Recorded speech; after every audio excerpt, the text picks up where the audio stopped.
Muy buenos días. Vamos a darles la bienvenida por parte de la Asociación de Mediadores y Conciliadores de Costa Rica, ASOMEC.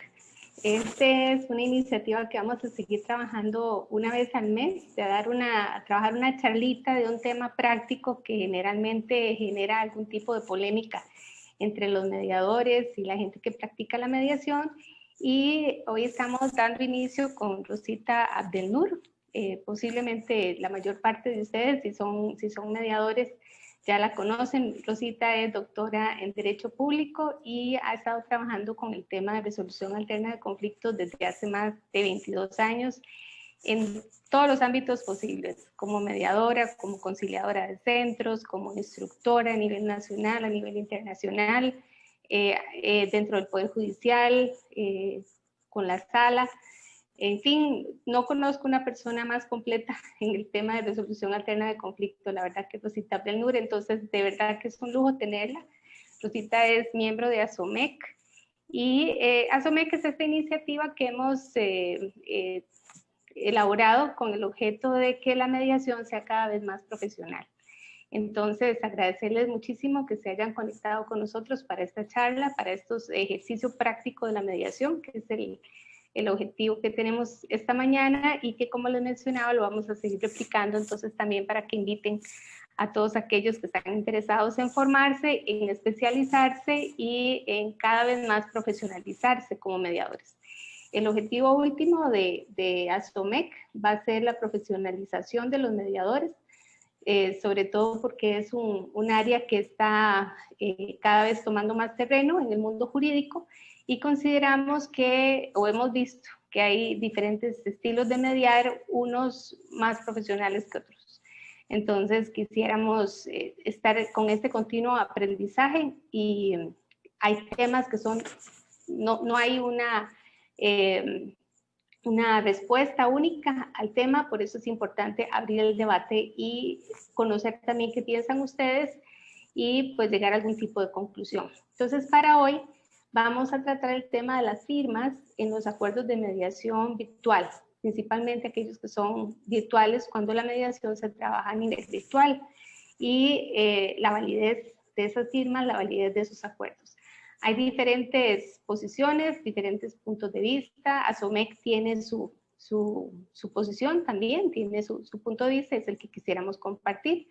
Para eso quisiéramos también que las personas que se han conectado abran su cámara, porque tenemos una primera parte donde Rosita va a hacer una primera exposición sobre cuál es el tema, cuál ha sido la experiencia, cuáles son las inquietudes y alguna ruta o alguna luz que nos permita llegar a algunas conclusiones.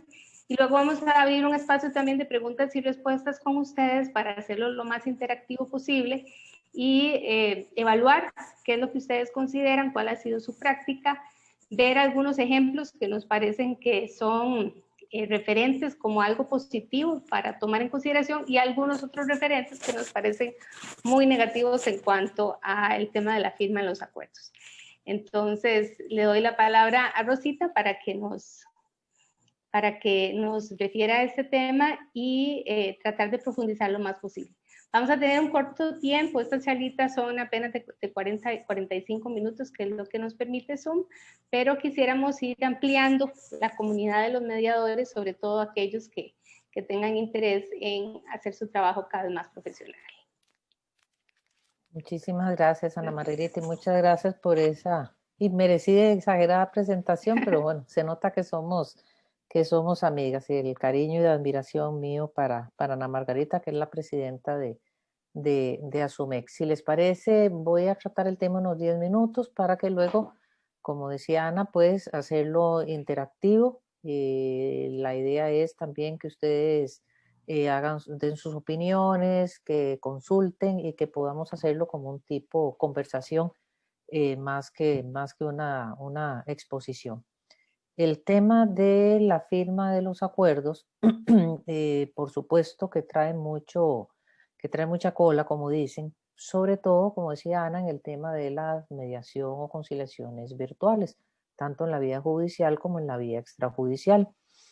Hay todavía, al menos en Costa Rica, una cierta resistencia hacia la mediación virtual, sobre todo en la vía extrajudicial, porque los abogados, principalmente los abogados de las partes, pues sienten alguna, ya sea por desconocimiento, por la novedad del modelo, sienten alguna aprehensión con respecto a cómo se va a formalizar la firma del acuerdo, pero también se puede dar de parte del mismo conciliador, ya no solo el tema de las firmas, sino el tema del abordaje de lo que es la evaluación del lenguaje no verbal de las partes, que se puede hacer en una sesión virtual, pero repito, obviamente hace falta lo que es capacitación o formación y generar confianza en el uso de este medio.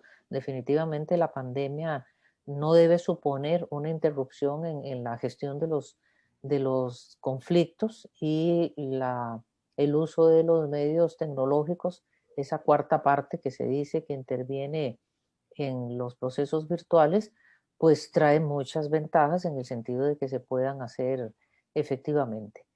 En otros países como los Estados Unidos, en Inglaterra, en Italia, en Argentina también han ideado las formas de prevenir y de solventar el tema de la firma de los acuerdos en una mediación virtual.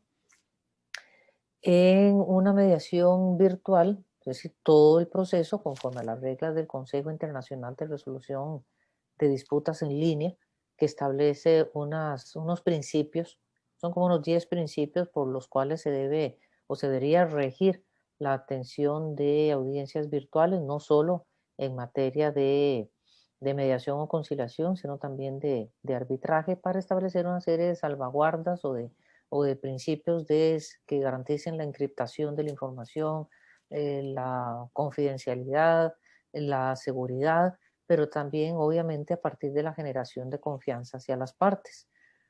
En la Universidad de Northwestern en Estados Unidos se hizo el año pasado una encuesta a alrededor de 300 mediadores senior, es decir, que ya tienen mucho tiempo, más de 10 años de trabajar en el campo de la mediación, que en el caso de la mediación virtual, ¿cuál era la habilidad de un mediador que ellos entendían que era la más importante que un mediador generara? Y el 87% contestó que el rapport o la conexión con las partes, la generación de confianza a través de una adecuada comunicación verbal, no verbal y paraverbal. Es decir, lo que dices, lo que no dices, el lenguaje del cuerpo, pero también la actitud y el tono que se tenga, ¿verdad? Entonces, una actitud muy seria, muy rígida, como dice John Stoker, podía suponerle a las partes un alejamiento o hasta un desinterés de parte del mediador, porque aunque estemos con la computadora o la tablet o el teléfono o la tecnología de por medio, el mediador siempre tiene que atender a la generación de confianza de las partes. Y una de esas es, ok, el acuerdo, ¿cómo se va a hacer? En el caso de una mediación virtual, bueno, está la posibilidad, si se hace por Zoom, por Microsoft Teams, el Zoom tiene o las plataformas tienen la ventaja de que se pueden compartir documentos, entonces se comparte el documento. Un buen mediador debería llevar ya armada por lo menos la parte de la estructura que debe tener un acuerdo de mediación. Sí, así se presenten, tiene razón. eh, la estructura de un acuerdo de mediación, sobre todo en una cuestión virtual, para no empezar cuando las partes, si finalmente deciden arribar a un acuerdo para consignar documentalmente los compromisos a los que han llegado, que el mediador empiece, bueno, un momentico, si me dan 15 minutos, 20 minutos, voy a ir redactando, ¿no? Que el mediador ya lleve, repito, un marco de acuerdo con las cuestiones de los requerimientos básicos de todo acuerdo, según el artículo 12 de la ley RAC, ¿no? La indicación, pues el centro, la institución, el órgano que esté administrando el proceso de mediación, la identificación de todas las partes, del mediador, obviamente, el objeto del proceso de mediación es muy importante que se incluya que se está atendiendo los principios de este Consejo Internacional de Resolución de Disputas en Línea para que le dé un marco también de garantía, de seguridad y obviamente pues la directriz, hace referencia a la directriz de la DINARAC y si es en materia laboral también de la Dirección de Asuntos Laborales del Ministerio de Trabajo que han extendido pues una autorización, un marco base para realizar mediaciones virtuales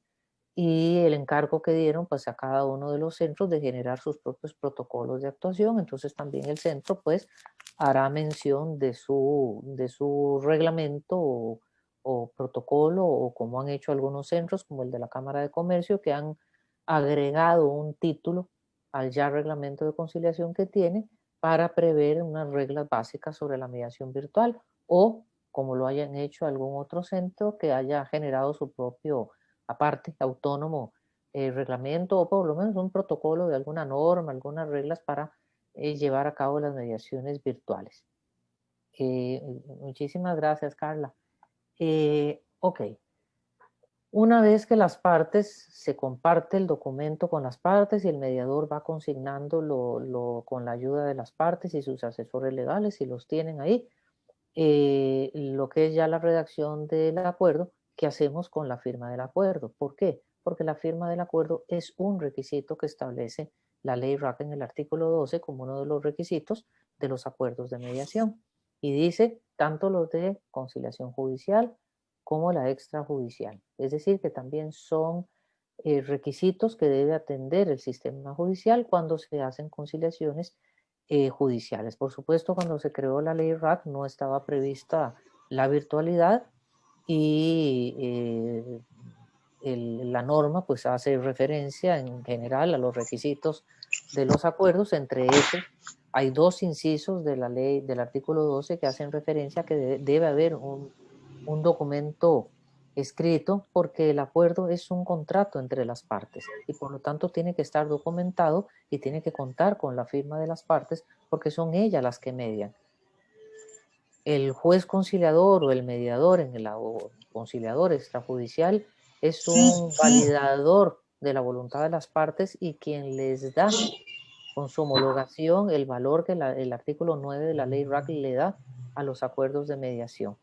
Pero las partes no concilian con el juez conciliador ni con el mediador en lo extrajudicial. En ninguna parte de ningún acuerdo se dice que el mediador se compromete a hacer tal cosa, que el juez hará tal otra. O sea, no es con uno mediador con quien las partes, es entre ellas. Y es un contrato entre las partes. El artículo 12 consigna en el inciso G la firma de todas las partes involucradas, así como la del mediador o conciliador. Y en el inciso anterior, de una serie de generalidades que el mediador le tiene que indicar a las partes, señala que el mediador tiene que decirles a las partes que tienen el derecho de consultar con un abogado antes de firmar el acuerdo.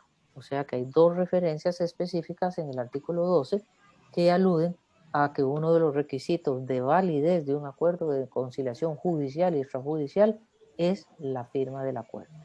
En la virtualidad, ¿qué es lo que se hace? Ok, puede ser que alguna de las partes no tenga firma. Por eso es muy importante que el centro que administra el proceso pregunte de antemano con respecto a ese punto, cómo se va a hacer con la firma del acuerdo. Puede hacerse que se comparta el documento una vez que las partes están de acuerdo, el documento se pone en PDF, se manda al correo del centro, de la persona coordinadora o administradora del centro. Esa persona lo manda por correo a las partes, primero a una, esta lo firman, si está la parte con su abogado, lo firman, lo devuelven por correo, se le manda a otra parte. ¿Qué pasa si una de las partes no tiene firma digital? Entonces se puede hacer, por ejemplo, que la persona de antemano eso se conozca y se le diga a la persona que puede ser que esté en la oficina de su abogado, puede ser, como hacen en Italia, que le dé un poder al abogado, puede ser que esté en una oficina donde tenga impresora, imprime el acuerdo, se le vea firmar e incluso se puede poner si se da el caso, no es indispensable, pero una persona que sirva de testigo, es decir, hay muchos medios. Firma el acuerdo en físico, lo devuelve escaneado por correo electrónico al centro y en última instancia se le manda al mediador. Se puede compartir el documento por el mismo Zoom, que tiene la posibilidad de subir archivos. Estados Unidos utiliza mucho el DocuSign a través de estas empresas Trellis, Clio. Para nosotros puede sonar un poco extraño porque yo recibí como una webinar de práctica, entonces lo ponían a uno a firmar. Entonces me decía, escoja color, firma, letra, y yo como que escoja color, firma y letra. Entonces uno creaba con el teclado como si estuvieras escribiendo tu nombre en un documento, la firma, y me dice, lo que pasa es que cuando usted lo hace y se envía a través de Adobe, queda encriptado que eso lo hizo usted. Y lo utiliza mucho Argentina también, y se queda la firma ahí en el documento, ¿no? Qué interesante. Son modelos, ¿no? Aquí lo que se está usando en los centros extrajudiciales es consultar a las partes para poder valorar. Puede ser que una de las partes, como ocurrió en una mediación laboral virtual, lo que tenía era su tablet, y entonces ahí en firma, en la misma tablet, la persona firmó el acuerdo. Es decir, no se debería evitar el acceso a la justicia extrajudicial, es decir, a poder acceder a mediaciones virtuales, sobre todo cuando las partes están en diferentes puntos del país o incluso hasta fuera del país, como en mediaciones, por ejemplo, de familia, que puede ser que una de las partes de la pareja está en un país y la otra está en otro país, y que se puede hacer válidamente, porque eso es muy importante, la validez que tenga el acuerdo cuando la sede es aquí en Costa Rica. ¿Qué está haciendo, por ejemplo, Poder Judicial? Poder Judicial no hay una uniformidad, digamos, de modelos o de sistemas, pero, por ejemplo, el Centro de Conciliación del Poder Judicial tiene un protocolo para atender conciliaciones virtuales administradas por el Centro de Conciliación, pero también se ha extendido como un protocolo que pueden utilizar otras, en general, los despachos judiciales, pero para facilidad de ahorro de tiempo, economía procesal, y para paliar el caso de la multitud, digámoslo así, de usuarios de los servicios judiciales que quieren acceder a la conciliación y no tienen firma digital. Lo que se hace es que el juez conciliador levanta un acta de lo acordado por las partes, se graba la parte donde cada una de las partes está pidiendo. Ajá. Ellos tienen algún órgano director, algo así.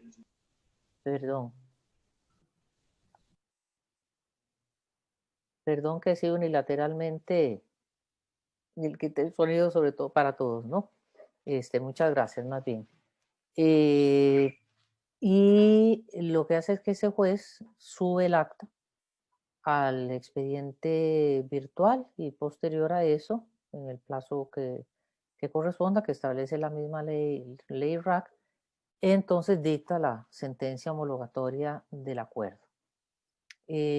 Consultado la razón de que se haga así, son esas razones que les decía, pero sobre la validez de eso, porque no hay firma de las partes, solo la grabación muy corta, porque las audiencias son confidenciales, donde las partes acceden y dicen, sí, sí, yo acordé que tal y tal cosa y yo acordé que tal y tal otra. Es basarse en el tercer párrafo del artículo, ya voy a terminar, del artículo 6 bis de la Ley Orgánica del Poder Judicial. Como decía Ana Margarita, son puntos de vista, son perspectivas diferentes. Unos pueden leer el artículo 6 bis de la Ley Orgánica del Poder Judicial, en el que se adicionó en el año 97 por reforma legal, y leer en el párrafo tercero que efectivamente el juez puede hacer eso. Otros podemos leer que cuando el artículo 6 de la Ley Orgánica del Poder Judicial, 6 bis, Lo que dice es que se pueden utilizar medios tecnológicos y que los actos y resoluciones del juez que se consignen de manera a través de medios tecnológicos por los cuales se pueda garantizar su autenticidad, van a tener esa garantía de autenticidad sin necesidad de que estén impresos y firmados. Algunos podemos entender impresos y firmados por el juez, pero eso no necesariamente tenga que significar que es que el juez puede sustituir la firma de las partes. Pero la conclusión es, la firma del acuerdo es un requisito de la ley RAC. Se puede hacer interpretación progresiva de la norma, como ha dicho la Sala Constitucional, y entonces decir, bueno, sigue estando ahí la ley porque no ha sido reformada, ni derogada, ni sustituida ese artículo ni ningún otro de la ley RAC, y decir que se mantiene esa obligación, porque además es una cuestión que subyace al mismísimo derecho contractual, es un acuerdo de partes, es un convenio de partes y tiene que quedar consignado de forma fehaciente el acuerdo de partes.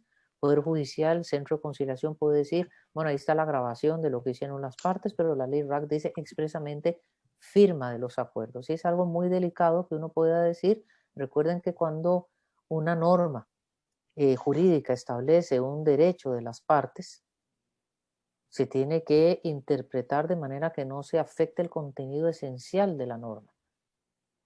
Entonces yo no puedo interpretar y decir que no se necesita la firma o que se puede sustituir por otra cosa, ¿verdad? Me gustaría escuchar qué les parece a ustedes, alguna consulta, alguna propuesta, o si han actuado en mediaciones virtuales donde han utilizado un sistema diferente que podamos compartir. Rosita, nada más para cerrar un poco lo que estabas planteando, entonces en conclusión, vos no estás de acuerdo con que los jueces simple y sencillamente graben, hagan una grabación donde hagan constar que hay acuerdo partes, sino que consideras que es necesario y es parte del derecho de las partes que exista la firma en el documento a nivel judicial.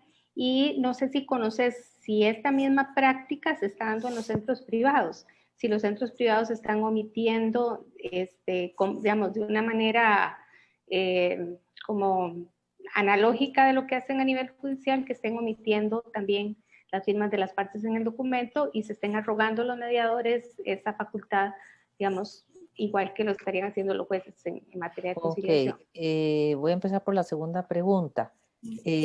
Los centros privados, hasta donde yo tengo entendido, están utilizando mayoritariamente la mediación presencial. No ha permeado todavía una absoluta confianza. Puede ser porque la mayoría de las mediaciones que se hacen en los centros privados últimamente están siendo mediaciones en el ámbito laboral, y puede ser porque la mayoría, sobre todo de las personas trabajadoras, son personas que no tienen firma digital. Entonces, en los centros privados, la mayor parte de las mediaciones se están haciendo de forma presencial. Se están haciendo también, pero en menor medida, de manera virtual, y lo que se hace es eso. Se consulta por las partes. Sé de un centro, que obviamente por ética no voy a decir el nombre, donde una de las partes, pues no se hizo la consulta previa, una de las partes dijo, yo no tengo firma digital. Bueno, no importa. Se lo vamos a mandar a fulanito, fulanito lo firma, se lo devuelven al mediador, el mediador firmó el acuerdo y se quedó por parte del centro, digamos que esa tarde o al día siguiente se lo iban a llevar el acuerdo a la otra parte, a su oficina, para que la parte lo firmara. A mí, en lo particular, me parece absolutamente irregular. Yo, mediador, hasta que no esté toda la firma de todas las partes, yo no firmo el acuerdo, ni en lo digital ni en lo presencial. Porque hasta que el acuerdo no tenga la firma de todas las partes y el mediador, no tiene validez, no nace a la vida jurídica con los efectos que le da el artículo 9 de la ley RAC. Entonces, ¿qué pasa? Porque les pasó en un caso, que cuando lo llevan a la oficina a la otra parte, la parte no quiso firmar. Que no, que ya se lo había pensado mejor, que mejor que si no se le podía agregar tal cosa o no sé qué. Toda la parte dijo que no, y bueno, y ahí quedó sin eso. con la advertencia a la parte de que ya tenía el acuerdo, porque se lo devuelven a la parte con la firma del mediador, que no podía hacer uso de él para absolutamente nada, ni eso tenía valor probatorio alguno, porque faltaba la firma de la otra parte. O sea, se produce una distorsión que es mejor evitar. Entonces hay medios, consulte antes. Hay medios por los cuales se pueden hacer.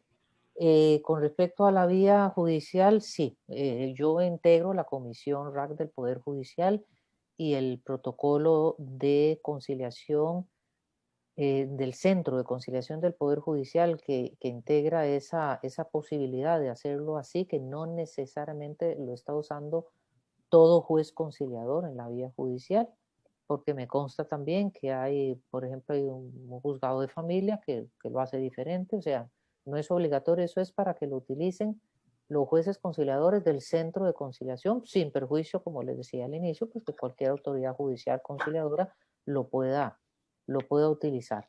Yo lo indiqué en el seno de la comisión donde se generó el protocolo, e incluso cuando se presentó en corte, con el absoluto respeto que me merecen todas las personas que opinaron, la mayoría, por esta versión así, de que yo no estaba de acuerdo. Porque me parece que la grabación de la voluntad de las partes resumida no sustituye el requisito de ley de la firma, salvo que se dé, como les decía, medios en lo digital por los cuales se puede garantizar que le va a suponer un poquito más de tiempo al juez mientras va y viene al correo, que puedan ser 10 minutos más para que la gente firme, pues sí, pero yo creo que el tiempo no puede, no digo que esa sea la causa, pero no se puede decir, es que es más fácil. Y jamás tampoco decir, al menos es mi interpretación de ese párrafo tercero del 6 bis de la Ley Orgánica del Poder Judicial, para mí lo que la inteligencia, el sentido de alcance y la interpretación de esa norma, que lo he compartido con un grupo de estudiantes de cursos de mediadores y hemos coincidido, la interpretación es que los actos del juez por medios digitales son tan válidos como los impresos. Aunque los digitales no estén impresos ni estén firmados, pero firmados ¿por quién? Por el juez. No, eso no significa que es que el juez sustituye la firma de las partes, porque incluso ahí dice que no estén firmados. Entonces, ni siquiera se habla de pero se refiere a los actos y resoluciones de juez, y el acuerdo de las partes no es un acto ni es una resolución de juez, es un acto de las partes. Entonces, como digo, con todo respeto, ¿verdad? Esa es una interpretación que tiene el centro y que es muy válida para ellos, pero bueno, yo sí tenía la obligación o el deber de, porque si integré o integro la comisión, pues que no se diga que yo estoy de acuerdo porque no estoy de acuerdo con eso, no. ¿Y por qué no? Porque se puede decir, bueno, no importa, si está la voluntad de las partes ahí grabada, podría valer como firma de las partes, tampoco hay que ser tan rígido ni interpretar dogmáticamente la norma. Es que en la práctica, si fuera así, pero es que en la práctica se han dado problemas y ya se han dado problemas. Incluso en una webinar con la gente del Poder Judicial hubo abogados litigantes que dijeron, pero ¿cómo es eso? Entonces, no, está bien. Si el abogado exige que se haga acuerdo escrito, entonces se hace. O sea que sí se puede. Pero ya se han presentado problemas, dos específicamente que he conocido, uno en materia civil y uno en materia de familia, donde cuando el juez sube después la sentencia homologatoria, una de las partes dice, no, disculpe, eso no fue lo que mi cliente acordó. No, pero ahí entre la grabación y el acta del juez, no, es que usted interpretó mal.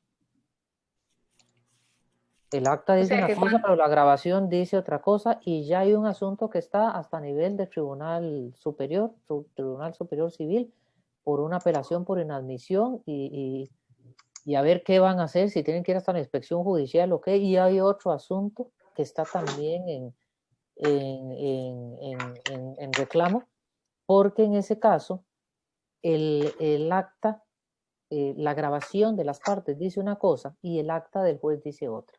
Pues cuando una de las partes está cumpliendo el acuerdo, la otra dice, pero si eso no fue lo que yo acordé. Le hacen el reclamo al juez y ¿qué dice el juez?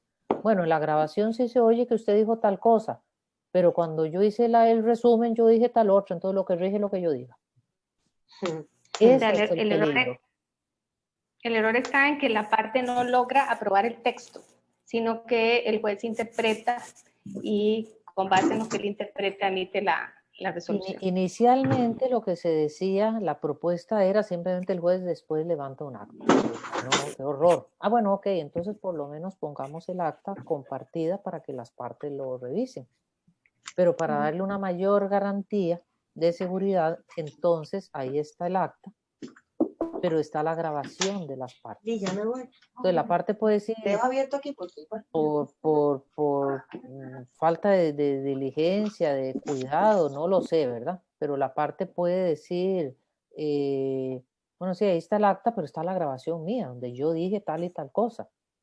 Es que se genera mucha distorsión, ¿no? Entonces, en ese caso, para ponerles un ejemplo, la señora y el señor quedaron de acuerdo en que usted me iba a pagar 250.000 colones al mes de pensión alimentaria, conseguir algo. El señor empieza a cumplir, el primer mes le paga 200, el segundo mes le paga 200, entonces la señora reclama en el juzgado y dice, perdón, lo que quedamos fueron 250 y el señor me está pagando 200. Y el señor dice, es que la grabación, la jueza dijo que 200.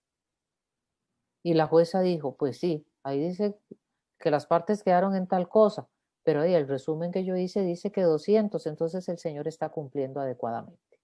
Entonces ni siquiera dio opción a valorar el reclamo de la parte habiendo una grabación. Entonces se están dando esas distorsiones porque no hay un documento, porque tampoco la grabación es como absolutamente completa, ¿verdad? Porque, ojo, hay que poner cuidado qué es lo que se le pone, qué es lo que graban las partes, porque yo puedo decir, sí, sí, estoy de acuerdo con lo que se acaba de poner en el acta. Eso es insuficiente. O sí, sí, sí, estoy de acuerdo con los puntos C, B y C del acta. O estoy de acuerdo con que fulanito me pague tanto. No, no es que debería de haber como una exposición oral de todo el acuerdo, para que uno diga, bueno, sí, entonces ha dado lugar a diferentes interpretaciones, ha dado lugar entonces, pero lo que preocupa no es que se busquen medios, porque en la vía extrajudicial se buscan medios también para garantizar la firma eventualmente de las partes, ¿no? El problema es cuando se está utilizando una norma y que se está interpretando al extremo de decir que lo que dice es que el juez puede sustituir la firma de las partes. ¿Cómo un juez puede sustituir? Porque decir que un juez sustituye la firma de las partes es decir que un juez crea y sustituye la voluntad de las partes. A mí me parece, ¿verdad? Un poco, y muchas personas opinaron igual en esa reunión, entonces esa es la moraleja. Yo como mediadora, para garantizar la seguridad de un proceso virtual, si no hay acuerdo escrito firmado por las partes, yo no firmo. Obviamente eso uno lo tiene que saber de antemano porque uno va a ser el mediador, pero si fuera un centro, por decir, es una hipótesis porque no ha pasado, ¿verdad? Ni creo que vaya a pasar, pero que un centro diga, bueno, como este otro centro que les decía, cuando a mí me llaman un día y me dicen para una mediación, bueno, al final no hubo como acuerdo, entonces se hizo presencial con las salvaguardas de salud correspondientes, porque yo les dije, yo eso no lo voy a hacer. O sea, eso de que yo firme ese día y el otro firma 2 días después, no, y si no, pues busca otro mediador. Entonces, no, no, está bien, bueno, entonces la hacemos presencial. Ah, ok, la hacemos presencial ahí, cada uno 2 sillas de distancia, lo que sea, le digo, pero sí me da temor porque uno tiene mucha responsabilidad. El acuerdo es de las partes, pero usted dirige el proceso, usted redacta el proceso de conformidad, perdón, el acuerdo de conformidad a la voluntad de las partes, pero usted es el que controla la legitimidad de ese acuerdo. El mediador tiene que controlar que el acuerdo reúna los requisitos que lo hagan legal y que no se violente ninguna norma imperativa de orden o prohibitiva o de orden público.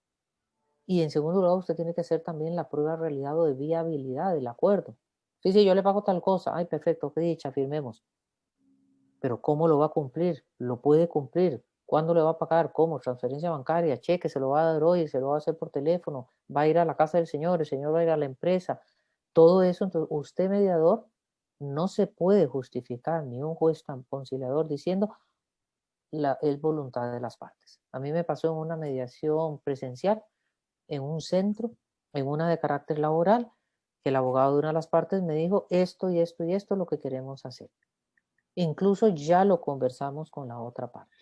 Entonces yo le dije, qué bueno, haciendo reconocimiento a las partes, qué bueno que ya se han puesto de acuerdo y que han podido conversar ya entre ustedes para manejar qué es lo que quieren hacer con el asunto que las relaciona. Qué bueno que es así. Pero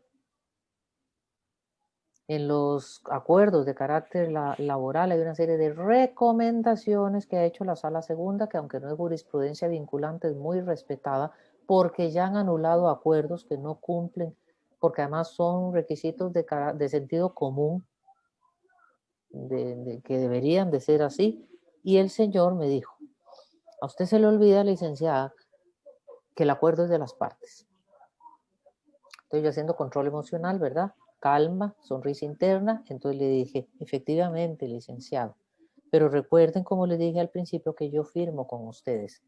Lo que le da el carácter de un acuerdo de mediación extrajudicial al acuerdo de ustedes es mi firma. Y eso significa que yo avalo lo que antecede a mi firma. Y yo tengo responsabilidad por el artículo 17 de la ley RAC como mediadora. Yo no estoy aquí como abogada, estoy aquí como mediadora y yo tengo una responsabilidad. Yo no puedo salvar responsabilidad diciendo es lo que las partes quisieron. Ah, las partes estaban con abogado. Ellos son responsables. Yo tengo que verificar y por eso tengo que tener toda la información de antemano para preguntar, analizar, estudiar, ir preparada para saber qué es lo que tenemos que hacer. Recuerdo una mediación que no ha terminado, donde don Sender es el mediador titular, ¿verdad? Yo estoy solamente en calidad como de asesora o de acompañante para prestar ayuda en el centro, ¿verdad? Para que haya, desde el punto de vista de lo jurídico, y ha sido una mediación. Me ha encantado la conducción que le está dando este Sender, porque todo el background que tiene un psicólogo, y además un psicólogo como él, pues me ratifica en la importancia que tiene esta disciplina en los procesos RAC. Pero bueno, él le consta que hemos estado haciendo, si hay algo que no se sabe, preguntamos. Y llamamos a un juez de familia, llamamos aquí, preguntamos, nos levantamos, vamos a preguntar, porque eso es servicio al usuario. Porque la responsabilidad de que ese acuerdo quede blindado y que quede bien es del mediador. Entonces, si usted sabe que eso no es correcto o usted tiene una duda, pues asegúrese, ¿verdad? Entonces yo sí, con todo respeto, cuando el protocolo se presentó en corte, pues yo dije, en la vía extrajudicial no se hace así por esta y esta razón. Alguna persona a nivel de comisión de asuntos civiles o magistratura a nivel civil, pues hablan de una interpretación progresiva de los contratos y de la, de la manera de evaluar la voluntad de las partes. Me parece que está muy bien, siempre hay que tomar en cuenta las diferentes perspectivas para sopesarlas, pero lo que puede ser objeto de preocupación o de estar en el círculo de preocupación, como decía Kobe, es que la ley expresamente, y es una ley ordinaria de la Asamblea Legislativa, habla de firma de las partes. Y hasta donde yo sepa, yo no sé de ninguna norma del nuevo Código Procesal Civil o de algo que implique una derogación implícita de ese requerimiento. Es un acuerdo que se construye, es como si a mí me llevan o le llevan a un juez, a mí me llevan ya un documento con que esto es el acuerdo de las partes y viene sin firma, no tiene ninguna validez. Si a un juez le llevan de la vía extrajudicial un acuerdo entre las partes y no tiene firmas, ¿cómo el juez va a homologar ese acuerdo? Entonces, si yo construyo con las partes el acuerdo en la vía judicial, pero no hay un acuerdo firmado por las partes o un medio que garantice, porque podría aceptarse una interpretación en desarrollo de la norma que garantice la voluntad de las partes algo, pero esa grabación, o tal y como han contado que se hace esa grabación, y por esos dos casos, Es más, en el primero era una mediación, una conciliación judicial en la vía civil presencial. El juez ni siquiera levantó acta. 3 días después, el juez notifica a las partes la sentencia homologatoria del acuerdo de mediación. Y él consignó ahí lo que él, y como no se graban ni se firman, no había grabación de nada, lo que él interpretó, él decodificó el mensaje de las partes, lo codificó según su perspectiva y lo consignó en una sentencia. Cuando el abogado de una de las partes le no, si mi cliente no se comprometió a hacer X y Y. Sí, yo me acuerdo, eso fue lo que se ocupó. Y como dicen popularmente, sentado en que eso era así. Se le presenta una revocatoria, la rechaza. Se le presenta una apelación, el superior dice que no, que tiene razón el juez. Se vuelve a presentar otro reclamo y se dice que la resolución no tiene ese recurso y entonces ahora está en un reclamo por inadmisión de un recurso y el abogado, que fue un exalumno de la universidad, me decía, doña Rosita, de lo que me queda es incluso ir a la inspección judicial. Porque ahora cuando se le devuelve el expediente al juez, el juez ratifica y el juez dice que en la audiencia se dijo tal y tal y tal cosa. O sea, ¿cómo es posible y además dice, menos mal que en el acuerdo se decía que estaba condicionado y que cuando ocurriera tal cosa, entonces el acuerdo iba a quedar firme y el juez ya lo dio por firme cuando la condición que él mismo incluyó ahí no se ha dado? Y le digo yo, qué cosa más. Ese es el temor que a uno le da, porque obviamente de usted vive, usted dice, bueno, ¿y si me pasara a mí? Rosita, tenemos dos preguntas también, una de Sandra que nos pregunta sobre cuál es la experiencia de la respuesta de la gente en la mediación virtual, si se sienten cómodos, no los mediadores, sino más bien los participantes, y otra de Carla, si te estás refiriendo a jueces de conciliadores del Poder Judicial, entiendo que sí. Y aprovecho para hacer también una consulta sobre esta situación. Si vos consideras que es un asunto de eficacia o validez, creo que indicaste de validez, la manera de objetar un acuerdo que no esté firmado por las partes sería por medio de un recurso de nulidad contra el acuerdo o sería cuestionar más bien la eficacia para efectos de que posteriormente se pueda convalidar. Ok, Sandrita dice, ¿se siente cómodo, no los mediadores o los participantes? Voy a contestar desde mi perspectiva. Sandra, eso depende del mediador.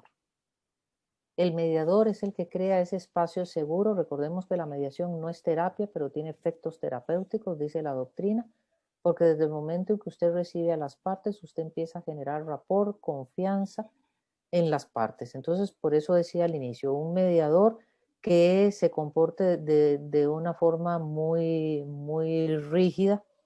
¿Qué significa muy rígida? Lo que algunos llaman la cara de póker, que eso no debe ser así. Donde usted es totalmente inexpresivo, donde el mismo tono y actitud de su voz, el ritmo de su voz, también puede generar ese distanciamiento con las partes en las que yo he participado de manera virtual. Recuerdo en una, pues yo les dije a las partes, vamos a hacer un break, si les parece, de unos 10 minutos, si quieren tomar café, si quieren tener el café y el gallo pinto, no tengo ningún problema, pero vamos a hacer un corte porque la doctrina ya habla del Zoom fatigue y además recuerden que cuando las personas se enfrascan en la solución de un asunto, de un conflicto que tienen entre ellas y en un proceso que genera una toma de decisiones, eso genera mucho consumo de energía. Recuerden que el cerebro humano ocupa el 2% de la masa corporal, pero consume entre el 25 y 30% de los niveles de glucosa, oxígeno, sangre que produce el cerebro, el cuerpo humano, perdón, de manera que para poder tomar decisiones adecuadamente, decisiones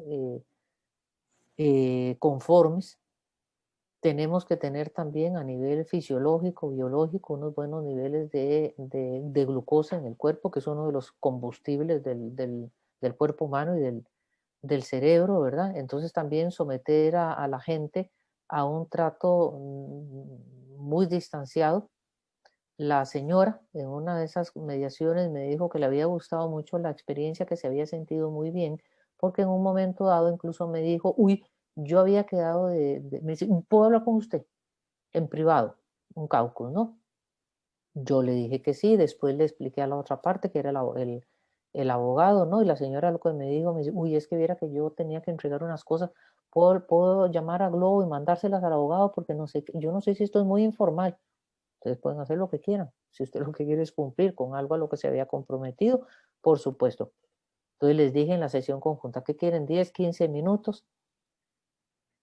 No, yo creo que 15 minutos está bien. Bueno, se hizo, entonces el abogado enseñaba así, vea, doña Rosita, para que vea que aquí tengo las llaves y tengo el no sé qué, lo que la señora ya me mandó. O sea, tiene que haber una flexibilidad dentro de la estructura que debe tener un proceso de mediación, porque es un proceso de mediación que ni más ni menos la ley le da a los acuerdos el mismo valor que una sentencia firme de un juez, ¿verdad? Entonces, si las personas se sienten cómodas o no, Sandra, va a depender del mediador. O sea, uno puede hacer que la gente se sienta cómoda, lo cortés no quita lo valiente, ¿verdad? Esa actitud de que aquí se hace lo que digo yo porque yo soy el mediador o porque yo soy el juez, me parece muy desagradable.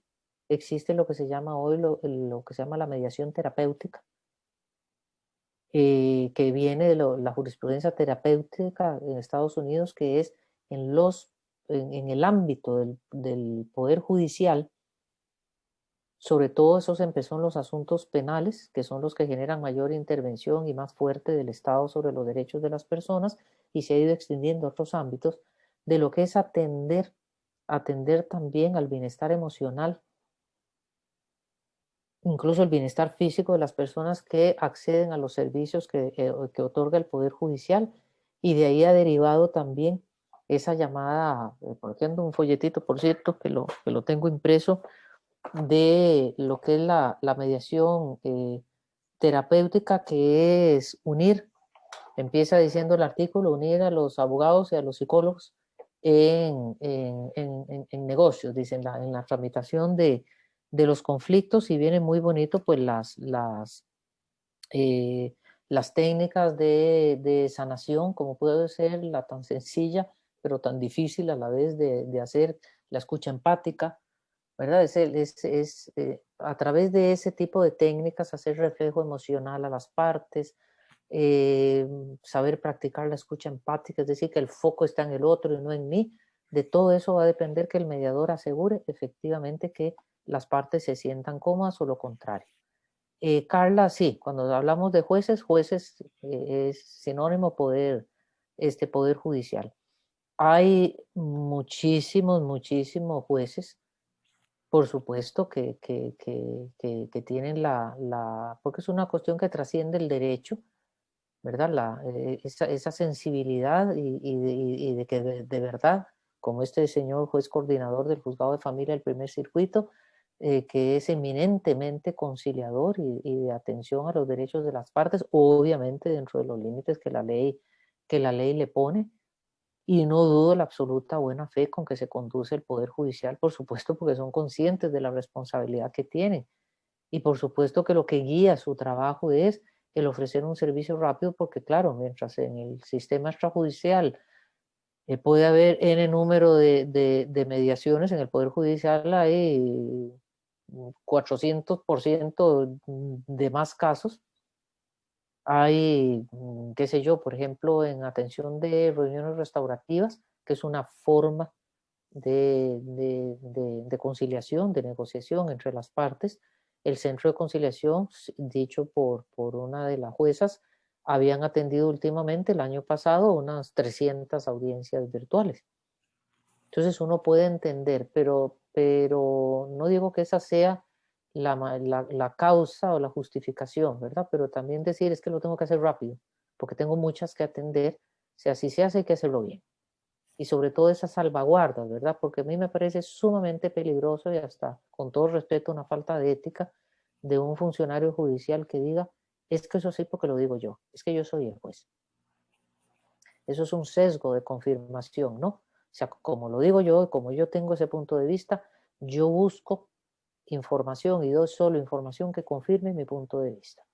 Y eso en un funcionario judicial que tiene la potestad de decidir, que en las conciliaciones no lo decide el tercero, el juez, ¿no? Pero que cuando es entendible pero no justificable, que cuando el juez se pone el chip de juez conciliador, pues de pronto yo soy juez y decido, ahora soy juez conciliador y no decido. Puede ser complicado, por supuesto que lo puede ser. Como para un psicólogo mediador, el entender que no debe hacer terapia, claro.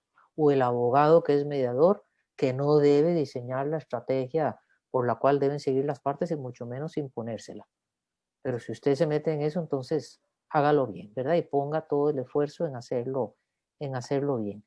Y lo que decía Ana Margarita, recordemos que el artículo 14 infine de la ley RAC, cuando habla del secreto profesional, de pronto usted dice, qué raro, el artículo 9 dice que los acuerdos de conciliación judicial, una vez homologados por el juez, y los extrajudiciales, que por lo tanto no necesitan homologación del juez, salvo los casos de excepción que ya sabemos en materia penal o de familia o cuando se aplica el artículo 3 de la ley RAC, tendrán valor de cosa juzgada material y son ejecutorios de forma inmediata.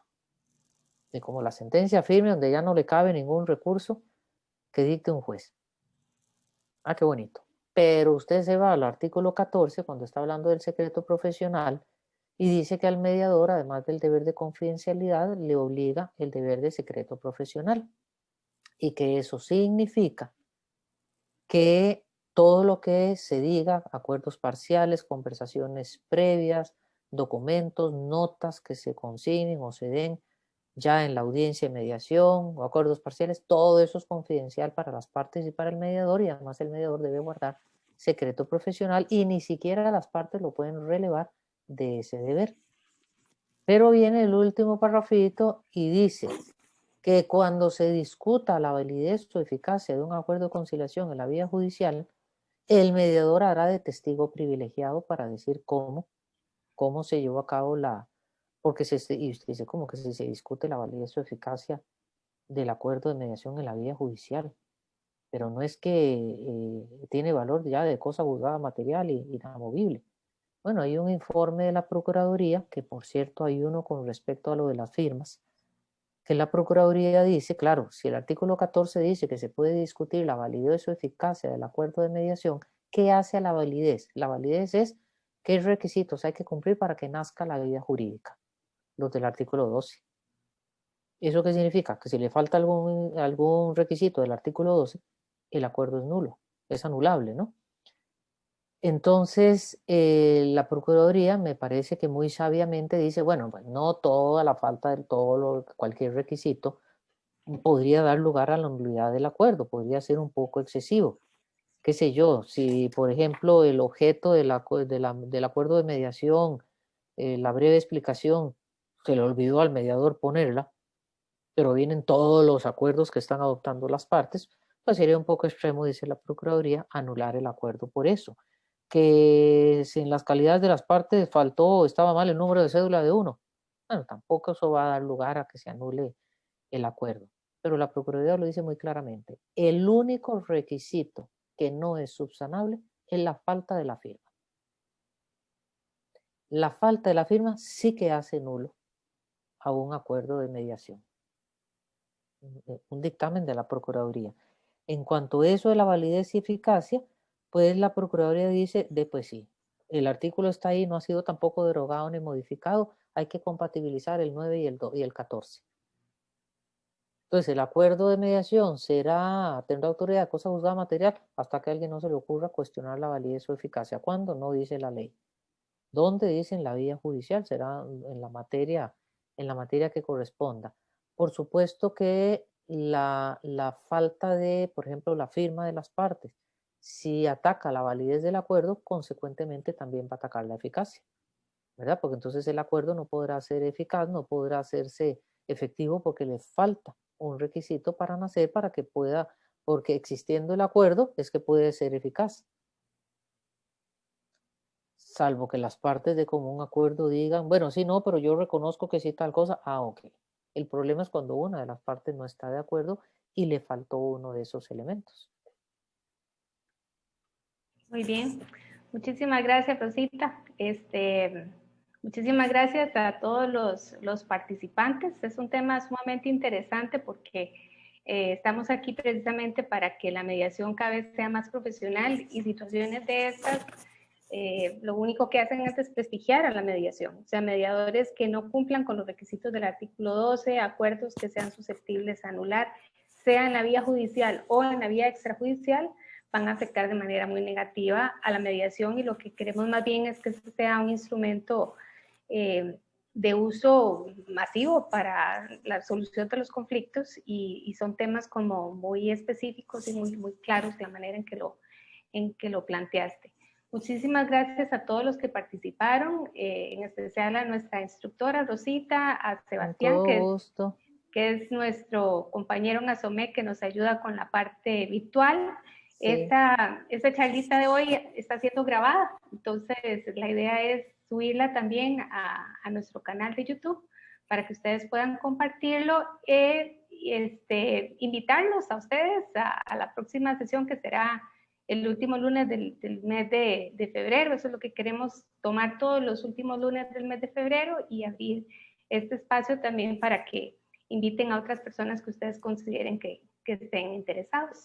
Ana, y también invitarlos a que se acerquen a SOMEC. Eso. ¿Verdad? A través del Facebook, también la Asociación de Mediadores y Conciliadores de Costa Rica, que dirige Ana Margarita.